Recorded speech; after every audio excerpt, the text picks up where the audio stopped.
हमारी कहानी नाइजीरिया के वारी शहर से शुरू होती है, हैरिसन ओकेन के साथ। एक शिप का कुक, कोई एडवेंचरर या सोल्जर नहीं। उसकी जिंदगी सिंपल थी, अपनी वाइफ के लिए कड़ी मेहनत करना, एक फैमिली का सपना देखना और किचन की जानी पहचानी रूटीन में सुकून पाना। हैरिसन जस्कॉन 4 पर काम करता था, 12 लोगों के क्रू के लिए खाना बनाता था। वह एक फ्रेंडली फेस था, हमेशा गर्म खाने और मुस्कान के साथ तैयार। मई 2013 के एक दिन सब कुछ नॉर्मल लग रहा था, जब शिप नाइजीरियाई तट से 30 किलोमीटर दूर सेल कर रहा था। हैरिसन शिप के छोटे टॉयलेट में था, काम से पहले एक शांत पल का आनंद ले रहा था। समुद्र थोड़ा उबड़ खाबड़ था, लेकिन कुछ भी असामान्य नहीं था। बोर्ड पर कोई भी आने वाले कियोस की भविष्यवाणी नहीं कर सकता था। हैरिसन की प्रैक्टिकल सोच, जो नाइजीरिया में एक साधन संपन्न अपब्रिंगिंग से बनी थी, जल्द ही अकल्पनीय तरीकों से टेस्ट की जाएगी। उसे सर्वाइवल के लिए ट्रेन नहीं किया गया था, बस एक कुक था जिसमें जीने की जबरदस्त इच्छा थी। लेकिन अंदर ही अंदर उसमें एक ऐसी स्पिरिट थी जिसने हार मानने से इनकार कर दिया। कुछ ही मिनटों में उसकी आम जिंदगी एक एक्स्ट्रॉर्डिनरी सर्वाइवल स्टोरी बन जाएगी। किचन, मसाले, इंजन की हमिंग, ये जल्द ही जिंदगी की लड़ाई से बदल जाएंगे। हैरिसन की जर्नी शुरू होने वाली थी, पसंद से नहीं बल्कि किस्मत से। यह कहानी है कि कैसे एक आम आदमी ने कुछ एक्स्ट्रॉर्डिनरी किया।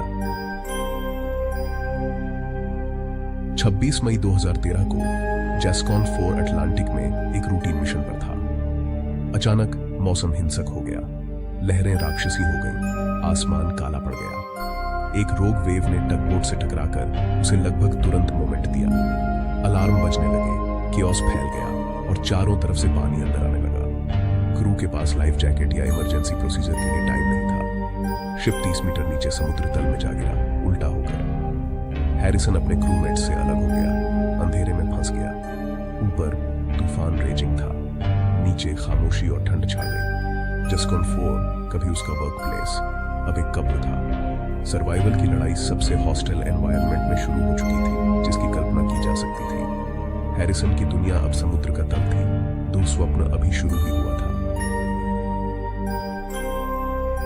जब शिप मोमेंटा, हैरिसन एक छोटे टॉयलेट में था। किस्मत का एक मोड़ जिसने उसकी जान बचाई। पानी अंदर घुस आया, उसे पूरी डार्कनेस में मलबे के जरिए बहा ले गया। उसने सांस लेने के लिए संघर्ष किया, हवा की किसी भी पॉकेट की तलाश में। आखिरकार उसे इंजीनियर का ऑफिस मिला, जहां 4 फुट ऊंची हवा की पॉकेट बन गई थी। यह छोटा सा बुलबुला उसका सैंक्चुअरी बन गया। एक छोटे से प्लेटफॉर्म पर चढ़कर हैरिसन ने डिजास्टर के बाद अपनी पहली असली सांस ली। वह जिंदा था, लेकिन अकेला, 30 मीटर पानी के नीचे, केवल बॉक्सर शॉर्ट्स पहने हुए। पानी जमा देने वाला कोल्डा था और उसके पास कोई खाना या ताजा पानी नहीं था। रियलिटी भयानक थी। वह डूबने से बच गया था, लेकिन अब एक नई लड़ाई का सामना कर रहा था। शिप फ्लडेड कॉरिडोर्स और मलबे का एक मेज था। फर्श अब छत था, दुनिया उल्टी हो गई थी। हैरिसन की एकमात्र आशा हवा की पॉकेट और उसकी जीने की इच्छा थी। उसे आफ्टरमैथ को सहना पड़ा, यह जाने बिना कि क्या कभी रेस्क्यू आएगा। हर सेकंड एंड्योरेंस का टेस्ट था। इम्पॉसिबल चुनौती अभी शुरू हुई थी। क्रशिंग डार्कनेस में अकेला हैरिसन ने अपने क्रूमेट्स को आवाज दी। केवल खामोशी ने जवाब दिया। अंधेरा दम घोंट रहा था, हर आवाज और डर को बढ़ा रहा था। उसने पैनिक से लड़ाई की, यह जानते हुए कि उसे जिंदा रहने के लिए शांत रहना होगा। कोल्डा पानी हाइपोथर्मिया का खतरा था, इसलिए उसने बैठने के लिए मलबा ढूंढा। अपने शरीर के हाइटर हिस्से को पानी से बाहर रखने की कोशिश की। अनकंट्रोलेबल रूप से कांपते हुए वह अपनी वाइफ और फैमिली के विचारों से चिपटा रहा। उसने प्रार्थना की, अपनी वाइफ द्वारा भेजे गए साम्स का पाठ किया। विश्वास उसका एंकर बन गया, उसे सहने की ताकत देता रहा। साइकोलॉजिकल लड़ाई फिजिकल लड़ाई जितनी ही फियर्स थी। हर घंटा डिस्पेयर के खिलाफ एक जीत थी। हैरिसन का दिमाग उसका सबसे बड़ा हथियार बन गया। सर्वाइवल उम्मीद और मानसिक शक्ति पर निर्भर था। हैरिसन की लाइफलाइन एक सिंपल एयर पॉकेट थी। जब शिप डूबा तो ट्रैप्ड। पानी में इन्वर्टेड कप की तरह हवा ने उसे जिंदा रखा, लेकिन यह फाइनाइट थी। हर सांस ऑक्सीजन का इस्तेमाल करती थी और कार्बन डाइऑक्साइड बढ़ाती थी, जिससे समय के साथ हवा टॉक्सिक हो जाती थी। उसने अपनी सांस को कंट्रोल किया, हवा बचाने के लिए शांत रहा। 30 मीटर पर प्रेशर ने हवा को कंप्रेस कर दिया, जिससे वह टेंसर और सांस लेने के लिए ज्यादा डेंजरस हो गई। लंबे समय तक एक्सपोजर से नाइट्रोजन नार्कोसिस का खतरा था, जिससे उसका जजमेंट खराब हो सकता था।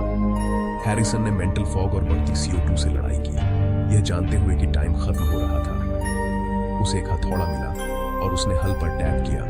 उम्मीद है कि रेस्क्यूअर्स सुन लें। यह एक डेस्परेट एक्ट था, लेकिन इसने उम्मीद को जिंदा रखा।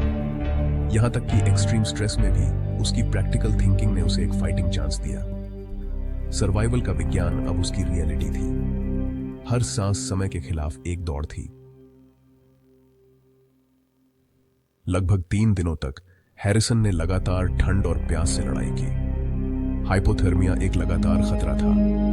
वह जितना हो सके पानी के ऊपर बैठा रहा। प्यास उसे सता रही थी। खारे पानी से घिरा हुआ उसका मुंह और गला जल रहा था। डिहाइड्रेशन से कंफ्यूजन और कमजोरी आई। घोर अंधेरे में उसे हेलुसिनेट होने लगा। संगीत सुनाई दे रहा था। अपने खोए हुए क्रूमेट्स को महसूस कर रहा था।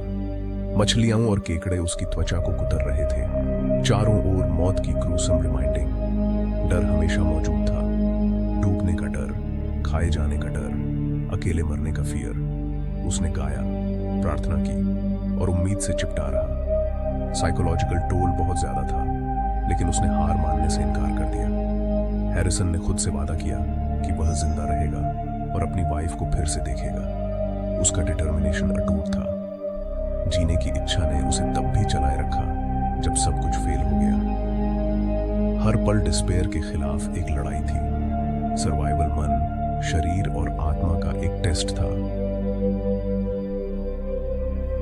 ऊपर एक रिकवरी मिशन चल रहा था। किसी को भी सर्वाइवर्स की उम्मीद नहीं थी। DCN डाइविंग के सैचुरेशन डीवर्स मलबे में उतर गए, शवों को निकालने के लिए तैयार। शिप समुद्र के तल पर एक मुड़ा हुआ शांत ग्रेविस्तान था। जैसे ही डाइवर निको पैन हियरडेन ने मलबे की टकॉप्सी ली, उसने एक हाथ देखा। एक लाश की उम्मीद करते हुए उसने हाथ बढ़ाया। फिर उस हाथ ने उसे वापस पकड़ लिया। चौंक कर डाइवर को एहसास हुआ कि हैरिसन जिंदा था। डाइवर के हेलमेट कैमरे ने उस पल को कैप्चर किया। हैरिसन के चेहरे पर रोशनी, डाइवर की आवाज में डिसबिलीफ। वह जिंदा है, कॉम्स के माध्यम से गूंज उठा। एक रिकवरी को रेस्क्यू में बदल दिया। टीम में उम्मीद बढ़ गई। हैरिसन के लिए डाइवर का स्पर्श सैल्वेशन था। इम्पॉसिबल हो गया था। एक आदमी 3 दिनों के बाद पानी के नीचे जिंदा पाया गया। रेस्क्यू टीम एक्शन में आ गई, उसे घर लाने के लिए डिटरमिन्ड। हैरिसन का ऑर्डियल खत्म नहीं हुआ था, लेकिन अब वह अकेला नहीं था। ऊपर की दुनिया को नीचे के चमत्कार के बारे में पता चला। अंधेरे में पहुंचते हुए एक हाथ ने जीवन पाया था। मिशन बदल गया था। अब यह एक सर्वाइवर को बचाने के बारे में था। सभी बाधाओं के खिलाफ उम्मीद लौट आई थी। हैरिसन को ढूंढना सिर्फ शुरुआत थी। उसे सुरक्षित ऊपर लाना एक चुनौती थी। 3 दिनों तक गहराई में रहने के बाद उसका शरीर नाइट्रोजन से भरा हुआ था। तेजी से ऊपर आना घातक होगा। डाइवर्स ने उसे एक हेलमेट पहनाया, जिससे उसे कई दिनों में पहली बार ताजी हवा मिली। उन्होंने गर्म पानी की पेशकश की, उसे शांत किया और हाइड्रेटेड किया। प्लान, उसे एक डाइविंग बेल तक गाइड करना, फिर उसे सतह पर धीरे धीरे डीकंप्रेस करना। हैरिसन, कमजोर लेकिन भरोसेमंद, मलबे के माध्यम से उनके लीडरशिप का पालन किया। बेल के अंदर उसने धीरे धीरे ऊपर आना शुरू किया, फिर 2 दिन डीकंप्रेशन चैम्बर में बिताए। समुद्र द्वारा 5 दिनों तक फंसे रहने के बाद हैरिसन सूरज की रोशनी में कदम रखा। एक सर्वाइवर। वह जस्कॉन 4 का एकमात्र सर्वाइवर था। उसका ऑर्डियल आखिरकार खत्म हो गया था। हैरिसन ओकेन की कहानी मानवीय भावना की शक्ति का एक प्रमाण है। इम्पॉसिबल बाधाओं के खिलाफ वह विश्वास, तर्क और शीयर विल से बच गया। उसके प्रैक्टिकल निर्णय, हवा बचाना, ठंड से बचना ने सब कुछ बदल दिया। हैरिसन का ऑर्डियल दिखाता है कि क्लियर थिंकिंग परम सर्वाइवल टूल है। जिंदगी एक पल में बदल सकती है। हमें इसे कभी भी हल्के में नहीं लेना चाहिए। यहां तक कि अंधेरे में भी उम्मीद मिल सकती है। एक हाथ जो पहुंच रहा है, एक चमत्कार जो अनफोल्डिंग है। हैरिसन का सर्वाइवल एक प्रेरणा है, रिजिलियंस का एक लेसन। उसने अपनी जिंदगी फिर से बनाई, ट्रॉमा और डर पर ओवरकेम। खास बात यह है कि वह एक कमर्शियल डाइवर बन गया, समुद्र का फिर से फेस्ट।